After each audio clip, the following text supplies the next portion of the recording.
മലയാളികളുടെ അടുക്കളയിൽ സുലഭമായിട്ട് കിട്ടുന്ന ഒരു പച്ചക്കറിയാണ് കോവയ്ക്ക. പ്രായഭേദമന്യേ എല്ലാവർക്കും പ്രിയപ്പെട്ട ഒന്നുകൂടിയാണ് കോവയ്ക്ക. ഇതുപയോഗിച്ച് നമ്മൾ ധാരാളം വിഭവങ്ങൾ തയ്യാറാക്കാറുണ്ട്. തോരൻ, മെഴുക്ക് വരട്ടി, പച്ചടി, അങ്ങനെ പലതും. വേവിക്കാതെ പച്ചയായി തന്നെ നമുക്ക് കോവയ്ക്ക കഴിക്കാം. ഏത് കാലാവസ്ഥയിലും ധാരാളം ഫലം തരുന്നതിനാൽ തന്നെ വീട്ടമ്മമാരുടെയും കർഷകരുടെയും ഇഷ്ട പച്ചക്കറി കൂടിയാണ് കോവയ്ക്ക. മറ്റ് പച്ചക്കറികളെ അപേക്ഷിച്ച് നഗരങ്ങളിൽ താമസിക്കുന്നവർ പോലും ഈ കോവൽ കൃഷി ചെയ്യാറുണ്ട്. സ്കിൻ പ്രോബ്ലംസ്, മഞ്ഞപ്പിത്തം എന്നീ രോഗങ്ങൾക്കുള്ള പ്രതിവിധിയായും ഹൃദയം, തലച്ചോറ് എന്നിവയുടെ ശരിയായ പ്രവർത്തനത്തിനും കോവയ്ക്ക കഴിക്കുന്നത് ഉത്തമമാണ്. ഇതുകൂടാതെ ഉദരരോഗത്തിന് പ്രതിവിധിയായും ദഹനശക്തി വർദ്ധിപ്പിക്കാനും രോഗപ്രതിരോധ ശേഷി വർദ്ധിപ്പിക്കുന്നതിനും ഒക്കെ നമുക്ക് കോവയ്ക്ക് സഹായിക്കും.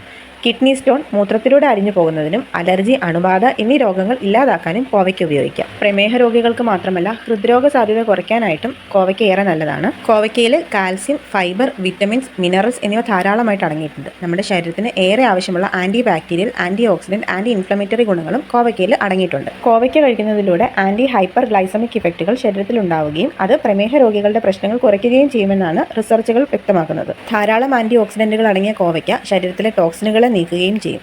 ഇതിനാൽ തന്നെ കിഡ്നി, ലിവർ എന്നിവയുടെ ആരോഗ്യത്തിനും ഈ പച്ചക്കറി ഏറെ നല്ലതാണ്. കോവയ്ക്കയിൽ അടങ്ങിയിട്ടുള്ള ഫൈബർ നമ്മുടെ ദഹനശേഷി വർദ്ധിപ്പിക്കാനും ഏറെ നല്ലതാണ്. കോവയ്ക്ക വേവിച്ച് മാത്രമല്ല നമുക്ക് പച്ചയ്ക്ക് കടിച്ച് ചവച്ച് കഴിക്കുന്നതും നല്ലതാണ്. ഇതും പ്രമേഹത്തിന് ഏറെ നല്ലതാണ്. ആയുർവേദത്തിൽ മധുമേഹ ശമനി എന്നാണ് കോവയ്ക്ക അറിയപ്പെടുന്നത്. അതായത് മധുമേഹം അഥവാ പ്രമേഹം ശമിപ്പിക്കുന്നത് എന്നാണ് ഇതിനർത്ഥം.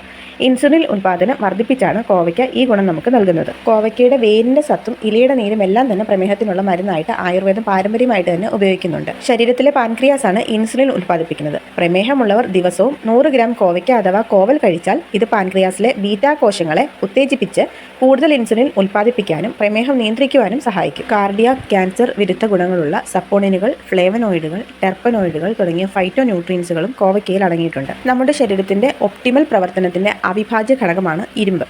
ഇരുമ്പടങ്ങിയ ഭക്ഷണം നമ്മുടെ ആഹാരത്തിൽ ഉൾപ്പെടുത്തുക എന്നതാണ് നമ്മുടെ ക്ഷീണം തടയുന്നതിനുള്ള ഏറ്റവും പ്രധാനപ്പെട്ട കാര്യം.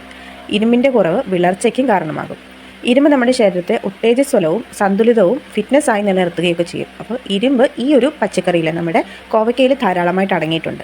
അപ്പോൾ നമ്മുടെ ക്ഷീണം മാറാനായിട്ടാണെങ്കിലും സ്ഥിരമായിട്ട് നമുക്ക് കോവയ്ക്ക കഴിക്കുന്നത് സഹായിക്കും. തണ്ണിമത്തനിലൊക്കെ അടങ്ങിയിട്ടുള്ളതുപോലെ തന്നെ വിറ്റമിൻ B2 നമ്മുടെ കോവയ്ക്കയിലും അടങ്ങിയിട്ടുണ്ട്. നമ്മുടെ നാഡീ വ്യവസ്ഥയൊക്കെ മെച്ചപ്പെടുത്താനായിട്ട് ഇതേറെ സഹായിക്കും. നമ്മുടെ നാട്ടിൽ സുലഭമായിട്ട് കിട്ടുന്നത് കൊണ്ട് നമ്മളിൽ പലരും ഈ കോവയ്ക്കയ്ക്ക് വലിയ പ്രാധാന്യം കൊടുക്കാറില്ല. എന്നാൽ ഇത്രയേറെ ഗുണങ്ങൾ അടങ്ങിയിട്ടുള്ള ഈ കോവയ്ക്ക് ഇനിയെങ്കിലും ഒഴിവാക്കാതെ നമ്മുടെ പച്ചക്കറികളിൽ പ്രധാനമായിട്ടുള്ള സ്ഥാനം കൊടുക്കുക.